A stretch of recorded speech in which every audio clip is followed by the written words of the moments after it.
I was in this movie called Eternals, Yes. big Marvel movie. Yes. And it came out and it got really bad reviews and it didn't do that well. And it like shattered me too much. And that's when I was like, oh, I need to like go to therapy to figure this out. No kidding. What was it? It was so, first of all, people have way bigger problems than this, much bigger. Not everyone's in Eternals. Not everyone's in Eternal. Honestly, too many people are though. It's so wild because you and I have known each other for probably 20 years. That's the thing. I'm at the age where people I don't think I've known that long, I've known for 20 years. That's how I feel. Yeah. I'm like, I haven't known that guy that long. And you do like, no, it's been 24 years since I met him. I think I met you at Michael Showalter and Eugene Merman's show in Union Hall. But you were immediately great. I mean, we were both in our 20s probably. Yeah, I think we're about the same age. But what the difference that I had was I had spent 6 years in Chicago doing stand-up. So you were great. You were really good. Well, when I got here and I started doing open mics, I was doing open mics with people who'd been in a few months into it. I had 6 years of stand-up and confidence behind me. So, and when I was able to, the weird thing that happened was my persona on stage completely changed when I got to New York. Really? So weirdly, all the material in Chicago I couldn't do anymore. But it was like a persona? It was like a character? It was a character. Really? It was sort of like a really nervous guy because I was really nervous growing up, and I was a big fan of Jake Johansson, and so me too. Sort of took that on, and then I remember specifically I was doing a show in Chicago, and I just watched an episode of Star Trek that I really loved. And I was like, oh, too bad my persona doesn't allow me to talk about it on stage. And then I was like, oh, I got to fix that. If something is exciting that I want to talk about on stage and I can't, then I've limited myself too much. And so from then it was an act. I was like, oh, I have to be myself on stage. It was like 5 or 6 years into it that I was like, okay, I have to do that. And then when I got to New York, people, at least the alt scene, was allergic to the stand-up delivery. You couldn't really you had to like hide your punchlines. You know what I mean? Oh, I know all about this. It had to be like, oh, this just came to me. Meanwhile, you spent hours. I literally just thought of this. On the walk to the stage from the back of the room, I just thought of this. You got to trust me. You had to bury the punchline. Totally. I would never write jokes. Well, because it's lame, because it's effort. Lame. It's effort. Cringe. I don't like effort. It's cringe. That was totally the vibe here. Yeah. And so because of that, I was like, oh, I can't do any of that Chicago stuff. Wow. So, but then that... Throughout the act. Like prior. A lot of people said that at the time. Everyone was kind of saying that. Throughout the old Vegas act. I just couldn't do it. I would have loved to have done it. But I'd had 6 years, and then I finally understood who I was on stage at that moment, at least for back then. Right.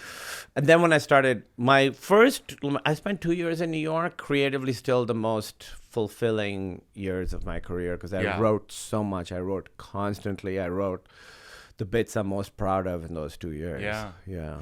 It's so funny because I had almost the exact character pivot on stage, which is I was in DC and I was... Is that where you started? Yeah, in college. Right, you were at Georgetown. Right. I worked at the door at the DC Improv for a few years.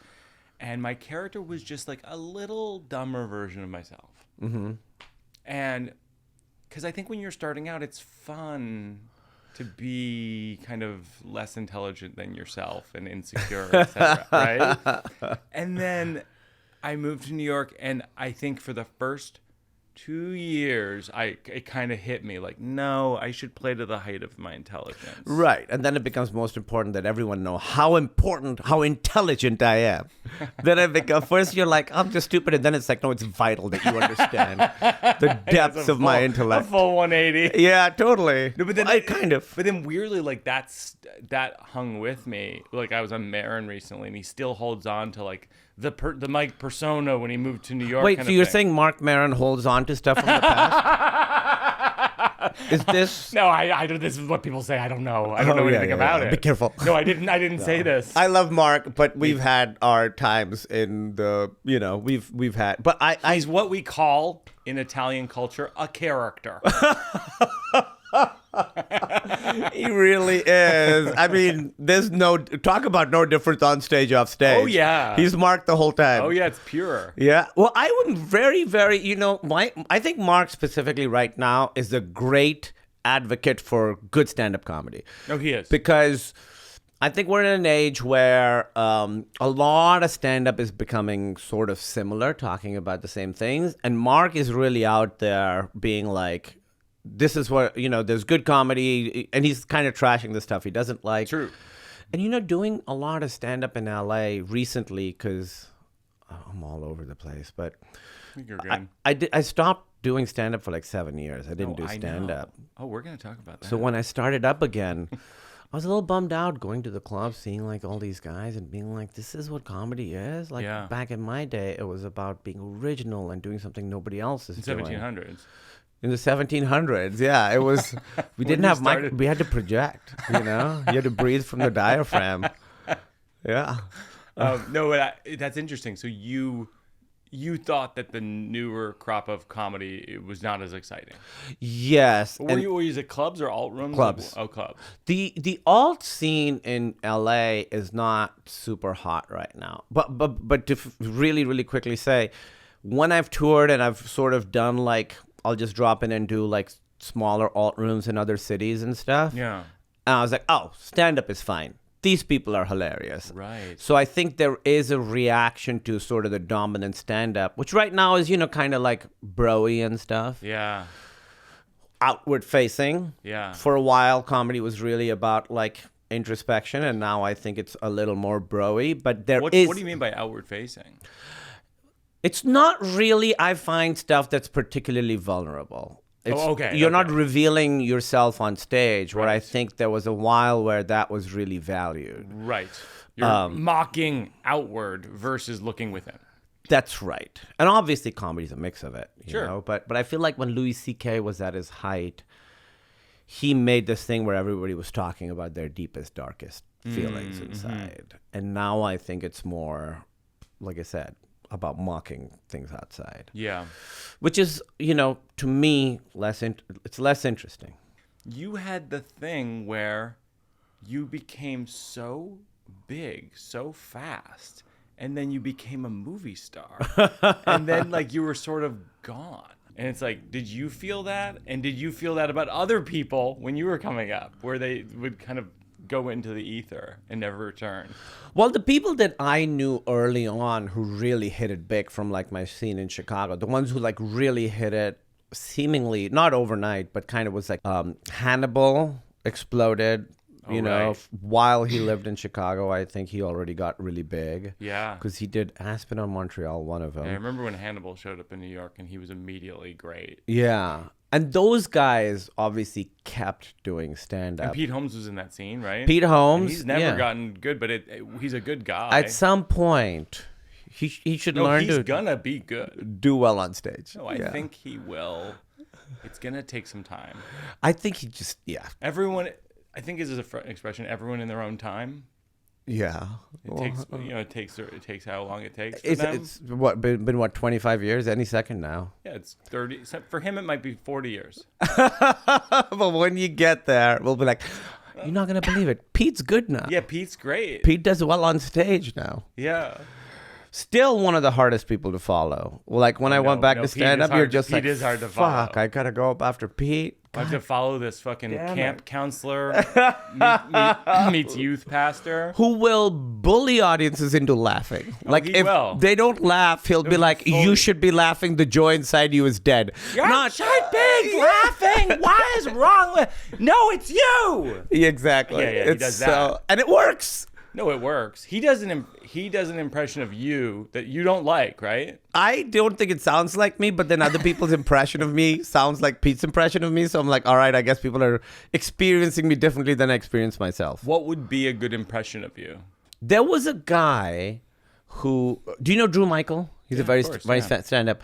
He doesn't do it on stage, but he does an impression of me that I'm like, that's really pretty good. What is he pulling out? What is he's he pulling out. accentuating? He's getting very into nerd stuff and Okay. like Lord of the Rings, Comic I books, believe. Lord of the Rings. Yeah, Yeah, sure. pointing out like logical inconsistencies in movies and TV shows, which was sort of what I did for many years. Was like, I didn't realize that's what I was doing, but a lot of my bits were about movies and TV shows I liked. One of the first things I thought when I saw you, whatever it was, 17 years ago at Union Hall, was like, oh, this isn't Kumail's first language. Yeah, no, I first language was Urdu, but now I mean, I think I'm truly bilingual in that. Do you think in Urdu or English? Both. You think it both? I do. I think the base, the foundation is still Urdu. Yeah. And I know that because if I'm really tired, if I'm speaking to sometimes I'll say Urdu instead. Yeah. When I wake up first thing in the morning, I'll start speaking in Urdu and then be like, oh, right, this one doesn't understand it. Although she's been learning for a few years now. Wow. Emily has. So yeah, so I think that's the base. But I truly think I dream and think in both languages. It's not. I'm not translating anymore. I always think about it though, because you're 18, you move here to go to college, go to Grinnell, and then you do stand up in college, or you go to Chicago to do stand up? Only my senior year. Senior year. I did like one set each semester. Guess how much time I did my first time? It's for stand up? First set ever. Long or short? Come on. Long. Yeah, that was gonna be my. But it guess. wasn't just me. It was a bunch of people. You did like a half hour. I did 30 minutes. Yeah, my yeah. first time on stage. Come on. I've seen it all. No, I know. No, I know what you mean. I actually find that is one of the things about when people are really nervous about doing stand up, like for the first time, they're like, I'm not gonna have enough time, and then they fucking run the light and do a half hour. Right. Oh, you've seen that. Classic, yeah, it's a because they classic thing. also don't understand. The I don't have enough time thing means Yeah. they're about to run the light. For a Yeah, while. that's so funny. That's because that's what Pete always says. I don't have anything to talk about, and then Yeah, well, he still does it. runs In the fairness, light. he does it. Of course. Yeah. But you're also like what Pete said before. You're not only he's gonna murder, he's also gonna go over and like because Well, you're like, Apatow too will run the light. oh, Judd does Apatow, I that. don't have anything to talk about. Yeah. And then 40 minutes later, he's still on stage. I think Judd loves stand up more than anything else. Oh, He's he one of the loves biggest stand-up. movie directors in the world. And I think for him, stand up is like the highest He's art form. coming on there is. here again next week for like fourth or fifth time. He loves talking about stand up. He does. He loves It's his first jokes. love. He loves jokes. Yeah.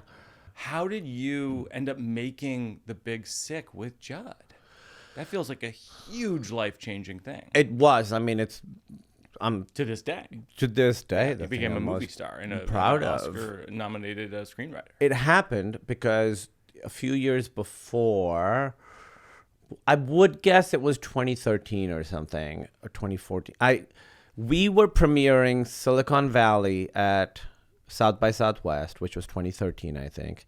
And Judd was there premiering Girls. Like we started at the same time. Yeah. So I met Lena Dunham there. And Judd was there, and I'd never met him. And Pete, was it Pete's podcast?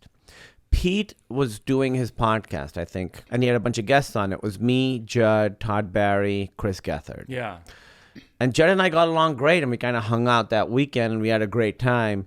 And then that Monday, I got a call from my manager, was like, hey, Judd wants to know if you have any ideas. And I was like, whoa. I mean, this is the biggest comedy director in the world. Yeah. And I was like, what? So I went in and I had a meeting, and I had all these ideas. I remember when I've talked about this. One of the ideas was about a ghost witch. It's a witch who dies, and then it's the ghost of the witch. And he was like, do you have any other ideas? And then I was like, well, my girlfriend was in a coma right when we first started dating. And then we fell in love I fell in love with her while she was in a coma. And he's like, yeah, that's the story. Do that. Yeah. And that's how it happened. That's how we started. And I first started writing it on my own. And then I went to Emily and I was like, this is both our story. Yeah. I need you to we need to do this together. Had you done anything with Emily, like creatively? That's a good question. We hosted a video game podcast together. Yeah. Which I guess is creative. So, but we'd never written together, which to me is the most intimate form of working together. Yeah. Or it might be a director-actor relationship. Yeah. Might be the most intimate, creative way of working together. But writing together, you're like, people are seeing inside your brain, you know. For sure. It's Like, did you have to bring up things with her in the writing process where you're like, oh, I don't even want to bring this up. I don't want to say how I felt about this. well, you just write it and then you send it and you wait to see what happens. But it was interesting because I'd written the pages from my perspective, and then she reads it, and then she rewrites it from her perspective. So truly, in writing The Big Sick was the first time we understood what it was like for the other person to go through it, because our experiences are very different. Like when she's in the coma, when she's in a coma for 8 days, we are absolutely miserable, right? It's the worst thing. We don't know if she's ever going to come out. Yeah. You know, it's like bad. Every day is bad. Right. She's not there for that. When she wakes up, she's miserable, tube down her throat. She can't talk. They have to tie her down, otherwise she pulls it out. Miserable. And we're elated because we're like, oh, she's out. She's going to be fine. So our experiences are completely... on paper, you'd think similar, but we didn't go through the same things in any way. Even the timing was different. Wow. So that stuff, you know, understanding, and also just understanding what it was like for her to have like your body betray you, you know.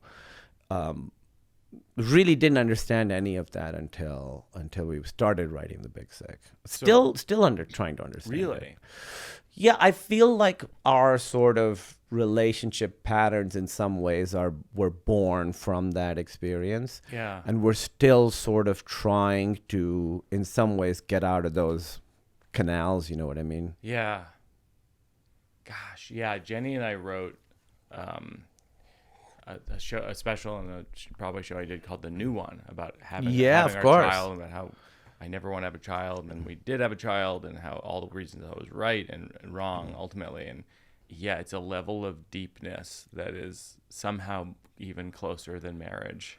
And dangerous, because like you end up crossing lines of, you don't have to tell your wife or husband everything. Yes. And it's like you're writing with them and you kind of are. You really are. It's a new level of vulnerability that's very scary, but I think ultimately beneficial to a relationship. Yeah. I do think as I've started being just more open with her about everything, about not just stuff about us, but also like, you know, I'm starting this new job and I'm kind of scared I'm not good enough to do it. Like just saying that out loud to her. It's just made us closer. What you just brought up, I don't know why it made me think of this, but I think of us in many ways as having like opposite careers or opposite approaches to our careers, in that you were like, I'm going to do my own thing. I'm going to write my own stuff, control it, do it. You've made a couple of great movies. You've done all these shows. You totally were like, I'm not going to go into the machine. I want to do my own things.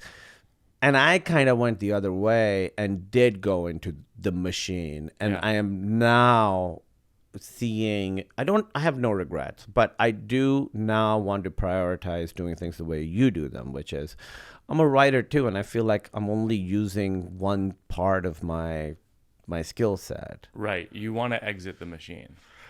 I want to at least be able to control more of the machine if I'm going to be in the machine. So now I want to, like, there's a movie I want to direct, a small movie I want to direct. Yeah. I want to talk to you about directing at some point. Yeah.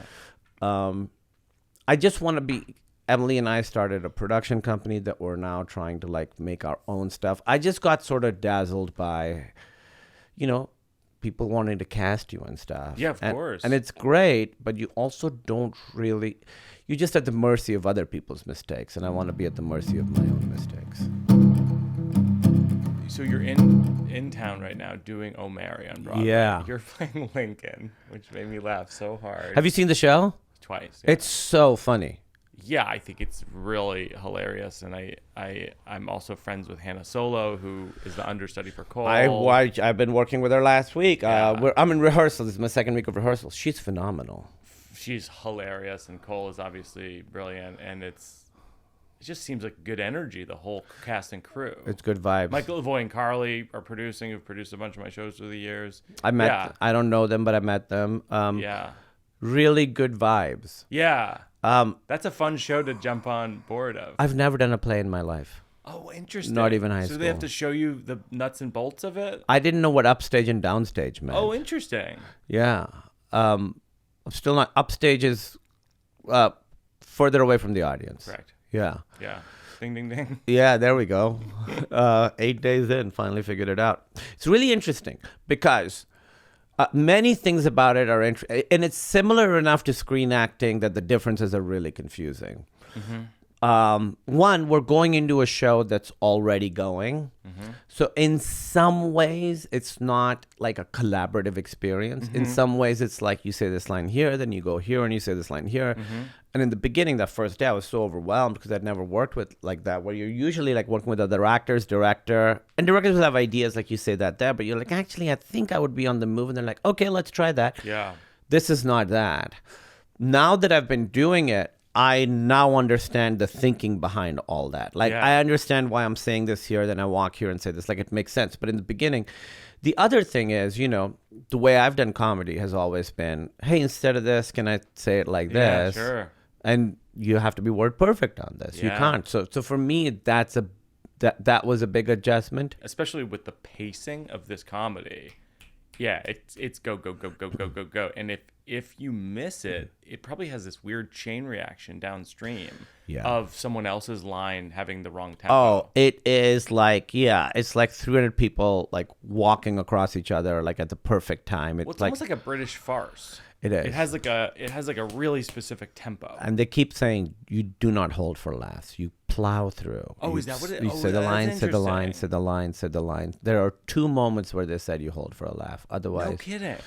go, go, go, go, go, go. And I think they say that because when you're there, I still haven't done the show yet. Yeah.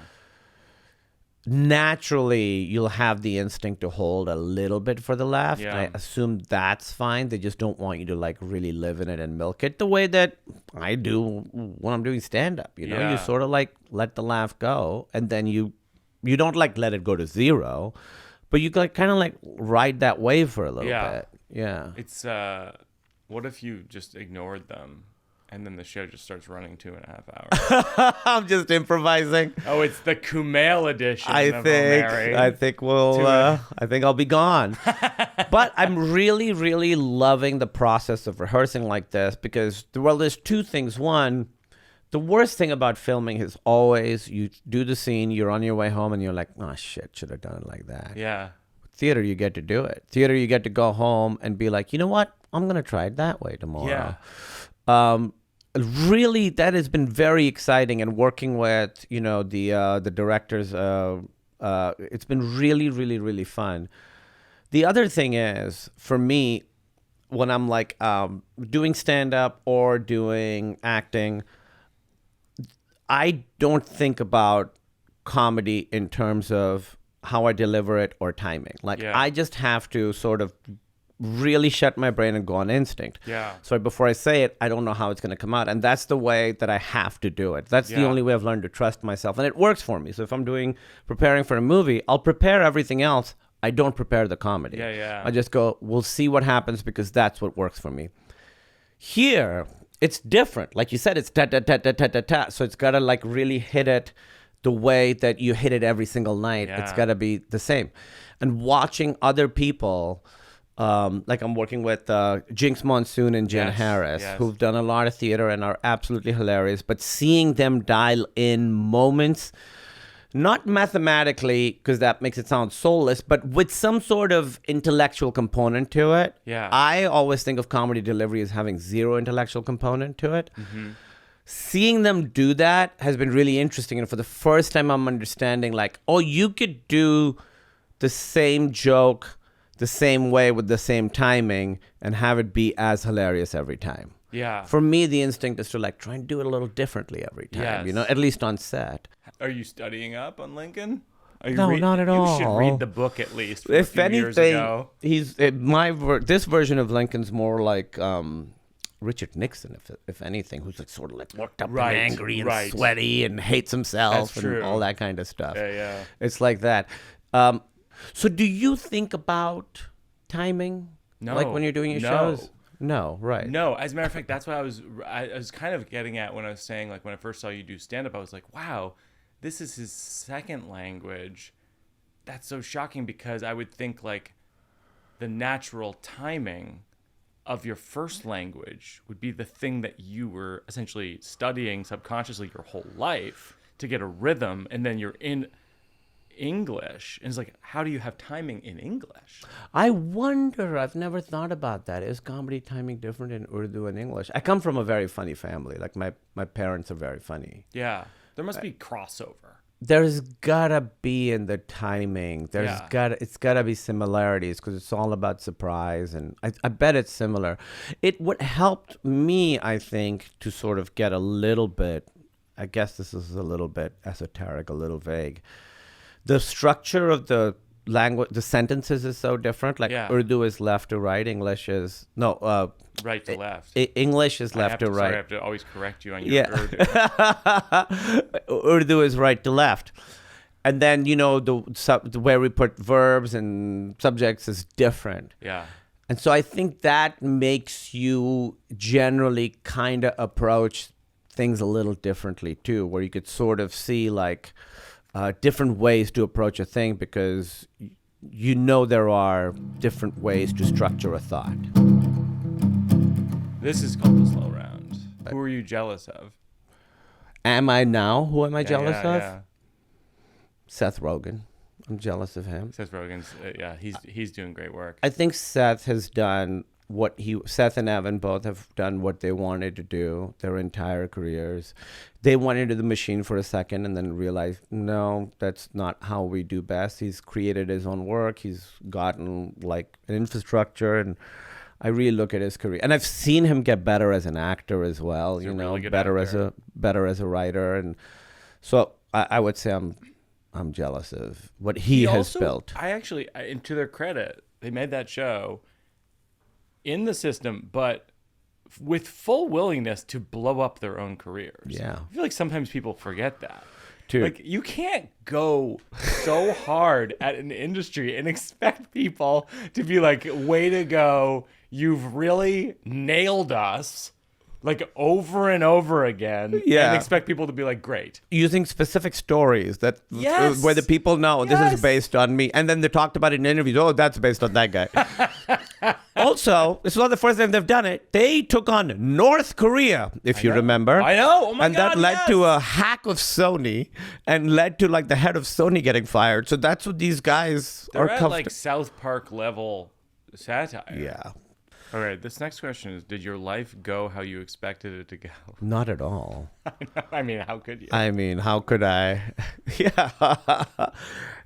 I really think if there are all the parallel universes, this is the only one where I'm successful. Like, I think things just lined up just right. Yeah. Like, I know exactly the right place, right time thing for every single step that led to the next thing. Yeah. I know, like, oh, I got lucky because I was here at this time, and then they needed this, and then I got lucky because this. It just sort of worked out. But that can't be true. I mean, like, is there a through line to, at each step of the way, something you did or an attitude you had or like an approach that you feel like put you into the next rung?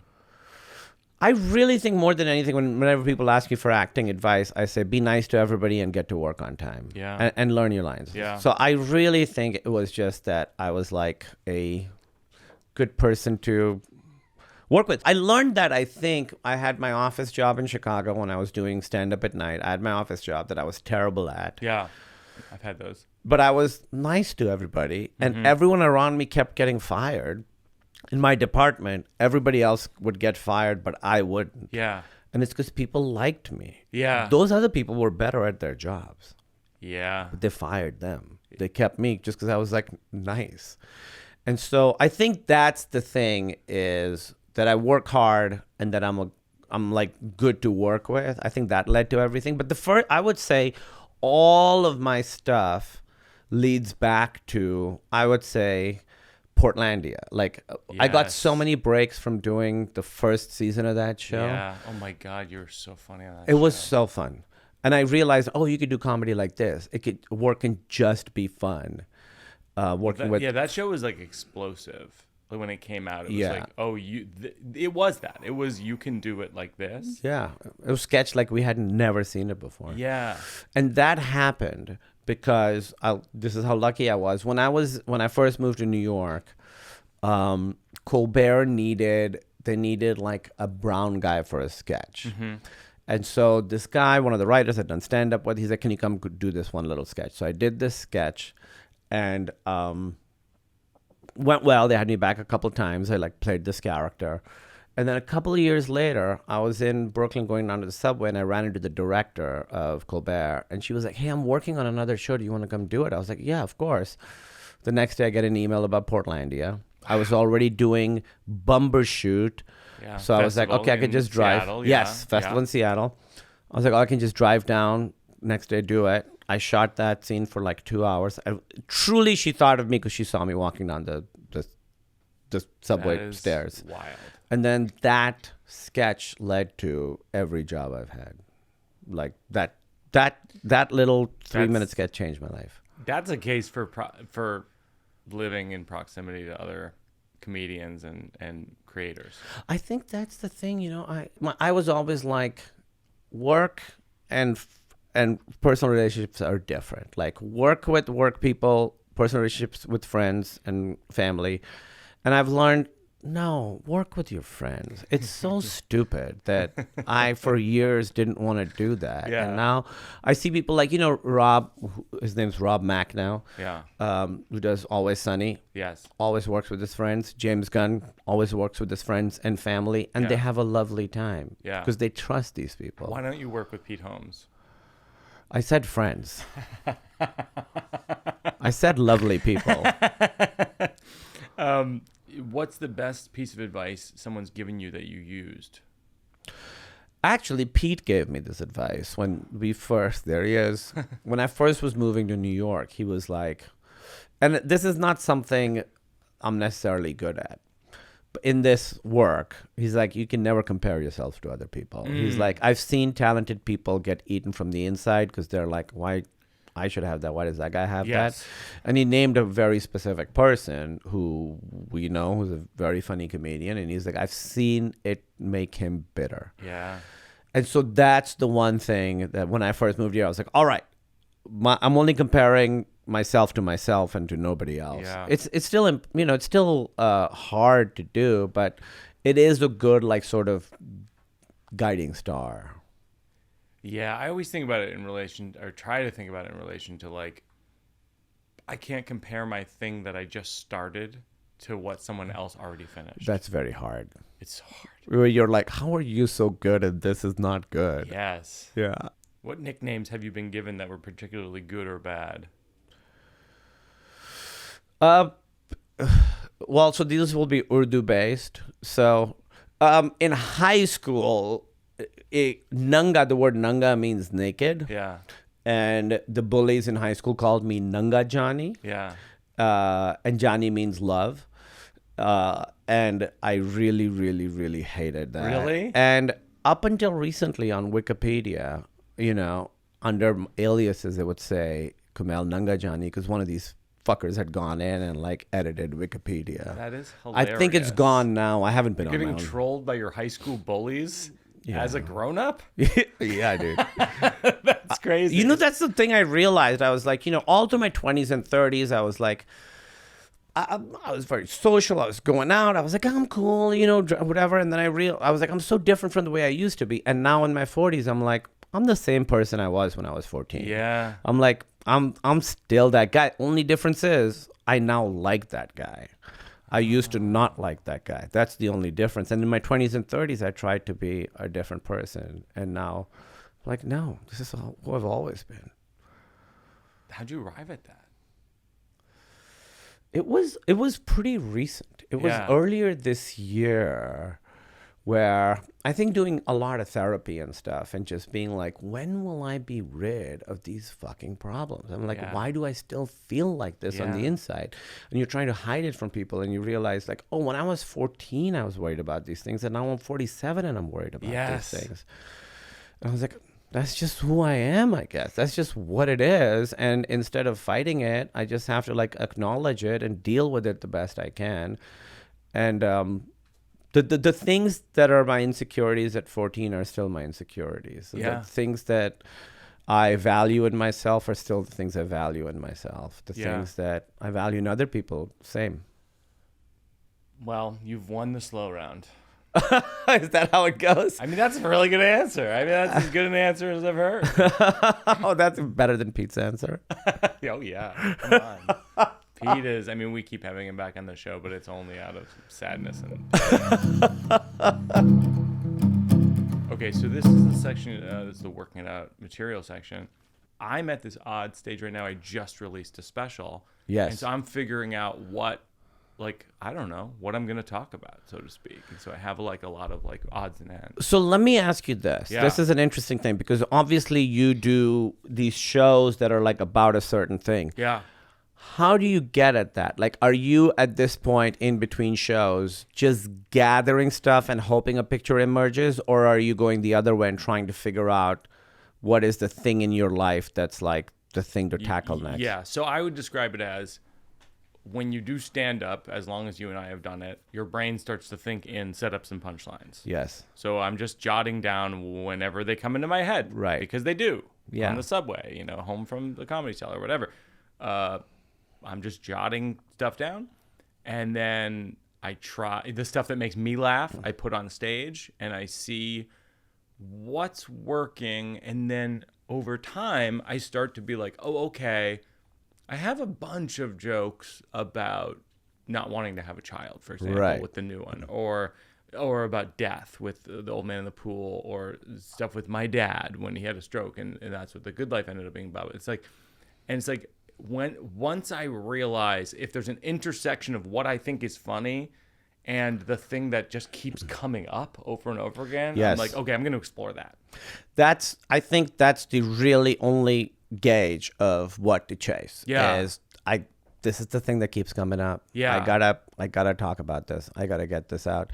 To me, the thing that changed how I approached stand-up was, I don't know if Bill Hicks said it or Doug Stanhope said it. They're like, when you first start off, you're talking about things that are funny, and then later you talk about things you want to talk about and make them funny, and that's like a big change. That's an interesting take. Instead of just like, oh, this is a funny thing that happened. It's like, I wanted. So like in the new special, I don't have kids. Yeah. I have a cat that I love very much. Yeah, I know all about it. And her, not it. Oh, I'll say it though. Okay. She and I have a close relationship. She's fine with me saying it. She was sick, and I was like, this is important to me. This really shook me. Yeah. I want to be able to talk about it on stage. And that took some doing to be like, I want to talk about my cat's heart condition on stage and write like a 7-minute bit on it. Yeah. So give me some odds and ends. I'll give you some odds and ends. So I have this thing about how my friend, like last year, a friend of mine, the premise of this one bit I've been doing is about how when you're married, you're able to communicate so much with so few words. Yeah. Last year, a friend of mine was like, I want to go skydiving for my birthday. I was like, that sounds amazing. And I went home to Jenny and I relayed this conversation to her, and she goes, you going to do that? And that's when I realized I wasn't going to do that. I said, no way. Why would I want to do an activity that's so dangerous yet so fun? Yeah. Because ultimately, I'm more afraid of my wife's judgment of me than I am of jumping out of an airplane at 9,000 feet. Because both activities have some element of danger, but at the end of one of them, you get to die. Yeah. That's great. So I've been doing that. It's been doing good. well. It's Yeah. been good. But I'm trying, part of it is I'm trying to figure out like what's under that. It's like, okay, that's the joke. Well, what's under the joke? Exactly. Yeah. It's sort of like you're like still in a way you're trying to impress your wife in a way. You're still trying to like, you still want to be like to her. Yeah. The person that you want to be to her. I think that's right. But it is like, yeah, a lot of times it's like, to your question of like, how do you arrive at the shows? It's like, okay, you have that joke and the joke is funny. And it's like, okay, well, what's under that? And like you were saying, like, yeah, you're still trying to impress your wife. Yeah. But also like, you're afraid of your significant other in some way. Like, I feel like Yes, of course. I feel like if I could crack that, I could really have a show, because a lot of times, especially in therapy culture, and I'm in therapy and I value it, but there is this sense sometimes of we're not afraid of our significant. You shouldn't be afraid of our significant other. And it's like, yeah, but we just are. Yeah, and they know. Yeah, they know it all. They got all the stuff. They got all the stuff. They got all the compromat. I mean, they got all the compromat. They got your P tapes, man. They got the flight logs. Yeah. To be clear, they do not have the flight logs.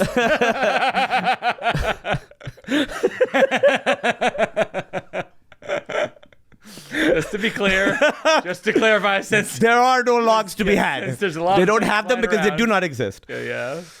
It's trust. I mean, that's what you're getting at, right? That's what trust is. Yes. Trust is, you know all my shit. This is all my stuff, deepest, darkest. Yes. Emily and I talk about it like and maybe this came from the conversation we were talking about. You'll know what I'm talking about.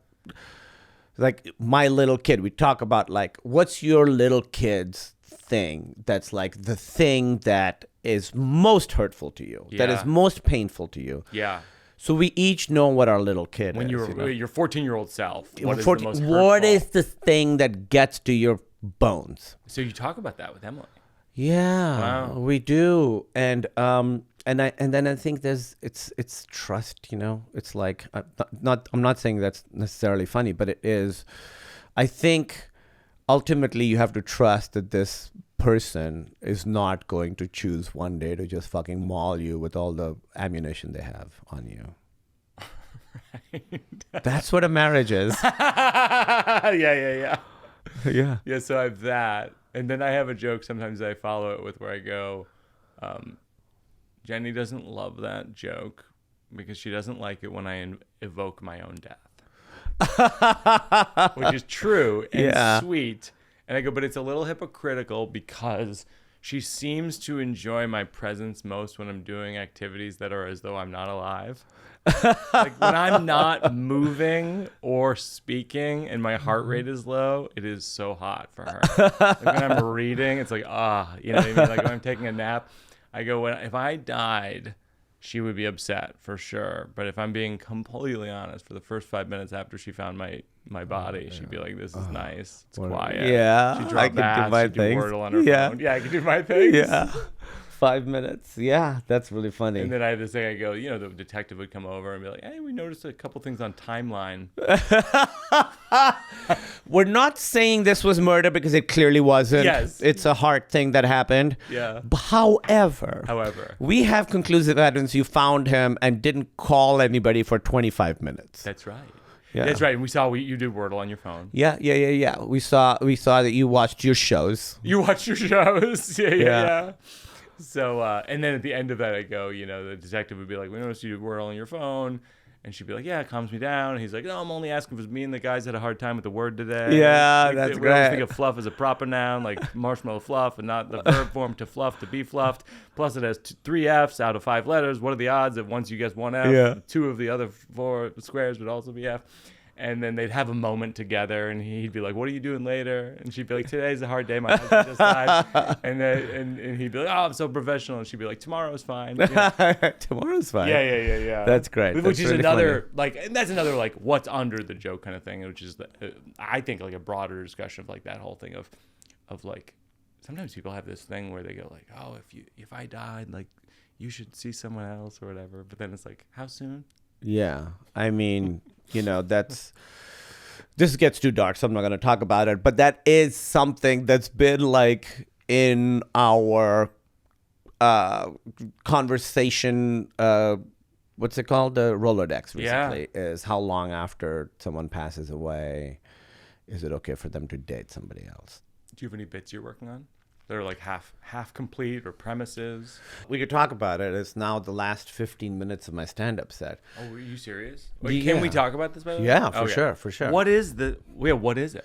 I talked about how I was in this movie that was like a big movie that, you know, and it came out right after COVID, so I had a year and a half at home to just be like, oh, when this thing comes out, you know, when this... And it came out and it got really bad reviews and it didn't do that well. Mm-hmm. And it like shattered me too much. And that's when I was like, oh, I need to like go to therapy to figure this out. No kidding. What was it? It was if people, I mean, it's a movie called Eternals, you know, yes. big Marvel movie. Yes. And I was like, oh, this is going to be my job for the next 10 years. Because Right. you sign on. I signed on for 6 movies. You know, I signed on for a video game. I signed on for a theme park ride. They make you sign up for all this stuff. Wow. Yeah. And so you're like, oh, this is the next 10 years of my life. So I'll be doing, you know, Marvel movies every year. And then in between, I'll do like my own little things, whatever I want to do. And then none of that happened. But for me, what really hit me was just realizing too much of my self-esteem is tied up in other people's reaction to my work. Yeah. I gotta figure. It was so. First of all, people have way bigger problems than this. You know, course, like yeah. much bigger. Not everyone's in Eternals. Not everyone's an Eternal. Honestly, too many people are, though. There were a few too many people. There were a few too many people in Eternals. If the reviews are to be believed. I love the movie. I'm very proud of the movie. But here's the list of people who I think should not have been in the movie. Joking. You're not going to get that from me. So anyway, that's like the last 15 minutes of my set. Now I talk about all that. Wow. And it's been really great. Yeah. You know, I didn't do stand-up for so long, and then I started up again. I did it now. I recorded it. It's going to be out on Hulu in December. Since then, I haven't really... There is, you know, I'll tell you this one joke. I felt... It's in my special, but it's one that would not have been in my special if I'd recorded it 2 weeks later. Yeah. You know? I mean, you do these shows, so I think... It's different for you. For me, you know, I had the structure of the show, and I was like, I like this idea, but I've never been able to figure it out. You know, sometimes you write a bit that does well for 3 weeks, and then it stops doing well. Oh, yeah. I recorded it right at the tail end of that. Yeah. So it did well. I didn't even do it my first show. The second show, the director, Bill Benz, who's amazing, by the way, was like, hey, do that joke. I Yeah. was like, okay, I'll do it. And then it did well. It's in the show. I like the idea of it. The idea of it is basically the reason I talk about having anxiety. And the reason we have anxiety is because our bodies haven't evolved appropriate defense mechanisms. Like still, you know, you get nervous, you start sweating, your heart's going. That's so you could run away from a fucking lion. Like that's what the purpose of that is. Yeah. But now it's just because like, you're laying in bed like, oh, I said something shitty to that person at that party, or they could have taken it wrong. And I'm laying in bed like vibrating because my body is like, go find a tree to climb. You're being chased by a lion. And you're just like, I just want to go to sleep. It's like, I'll make sure you grind your teeth all night. Yes. Will a visit to a judgmental dentist be the solution to your problems? Like, no. Like, I have a new job. I hope my coworkers like me. I hope they don't realize I'm full of shit. And your body's like, got it. I'll make sure you don't poop for a week. It really is true. That's why we have these reactions to it. It's because these animal we don't have earlier versions of ourselves. Yeah. Yeah. We got too smart too quickly. I know. But I mean, not that we're super smart, but you know, we transcended No, our there's- animalness in some ways and not in others. One last thing is, when you were on Silicon Valley, did you ever meet like tech people who Yes. you were like, I've met all these people. like you met Elon? I've met Elon. What was it like? You know, we didn't hang out or anything. Right. But he was... Did he like the show? Did he like Silicon Valley? He didn't like the show. That's hilarious. He was like... So the first scene of the show it's such a funny opening. It's Kid Rock playing on stage. Yeah. And then it cuts to the audience, and it's like at clearly some tech party. There's 7 nerdy dudes standing there. Nobody's paying attention. Yeah. And Elon was upset. He was like, well, the parties I go to are much cooler than these parties. Oh, It was God. like, yeah, man, you're one of the richest people in the world. We're like losers on the show. Of course your parties are better than my parties. What are you talking about? That's really funny. Yeah. Did you meet Zuckerberg? Zuckerberg... I don't really blame Zuckerberg for not liking us because we did this thing. This is so weird, dude. So like year 3 or year 4 of Silicon Valley, you know, it was like one of the shows that people were watching and excited Sure, about. yeah, So it's they great. invited me and Martin Starr to go present at this Science Awards show. Yeah. I think in San Francisco, but they gave us a private plane. And so it was me and Martin in a plane flying there. And it turned out to be an awards show for people who'd made scientific breakthroughs all over the world. Mm-hmm. And it was actually really, really great. It was a great thing, you know. It was like sort of trying to be like really celebrating these people, but in the way that we celebrate like the arts, celebrating science. So they had a bunch of like famous people presenting to people that nobody had ever heard of, but who'd actually made the world better. So Martin and I, they'd like written something for us, and we were like, this isn't funny. We got to do this. You know what we should do? The end. Famous last words. You know what we should do? You know what we should do? Yes, exactly. I would say 40% of deaths have been preceded by that sentence. That's a bit, by the way. Yeah. You know what we should do? I was like, so the end of the first season of Silicon Valley, there's this very funny bit about what's the best way to jerk off a room full of guys. Yes. It's like hundreds of people, and we, there's like, it's very detailed because we're trying to solve a problem that we need to solve. I'm worried about this story. We can't figure it out. I mean, it's about where this is going. It's absolutely horrible. And so truly it's about like, well, the best way to do it is if there are like 2 dicks tip to tip here, 2 dips tip to tip here, because then you can like jerk off 4 in a row, but it's got to be the height. Like, no, it's not the height, it's dick to floor ratio, because that's what needs to line up. Also, the girth needs to line up, because otherwise you're, So all this, it's really like a very long scene of nerdy math guys doing math on the best way to. Yes. So Martin and I go up, and we're like, what if you had to jerk off everybody in this room? Oh my God. And we do the entire bit. It's insane. That we made them put in the teleprompter. For scientists. For scientists from who around the world. Many of them don't speak English. Oh God. I would say almost none of them knew who we were or what the fuck we were talking about. And me and Martin do the full 5-minute scene to absolute silence. Wow. And got off stage. And I think Zuckerberg was one of the people who'd like put it together. What it was. Yeah. And we went up. He came up and he was like, what the fuck was that? Oh my God. And truly, in that moment, he was right. The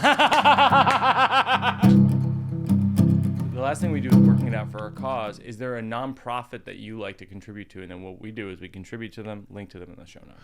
Yes, I really like Jose Andres' charity because he's, again, one of the best chefs in the world, does amazing food, but then really is trying to fix hunger in the world. He seems really focused on positive issues and dealing with hunger. Truly hunger. It's like, to me, I think hunger is, I think food should be a human right. Yes. Like I was saying earlier, like we're kind of animals, but we're not. We're in a position where we can fix it. I read a thing recently that was like, I don't know if this is accurate, but I'll just say it. Like it would take $35 billion to fix hunger in America. Yeah. No, when you go down this rabbit hole, people have that money. You get so mad about people have that money. Same thing with John Green has a book called Everything is Tuberculosis that just came out, and it makes you furious because you're like, oh, tuberculosis could be eradicated. Dude, we're really in that position. And it's money that people have. Yeah. So it's World Central Kitchen, WCK.org, World Central Kitchen. We'll contribute to them. We'll link to them in the show notes and encourage people to contribute as well. And Kumail, this has just been tremendous. I feel like I could talk to you all day. Fun. I feel like we barely scratched the surface. I know. I'll come back. I'm here for a few months. Perfect. Great. We'll do it weekly. Yeah.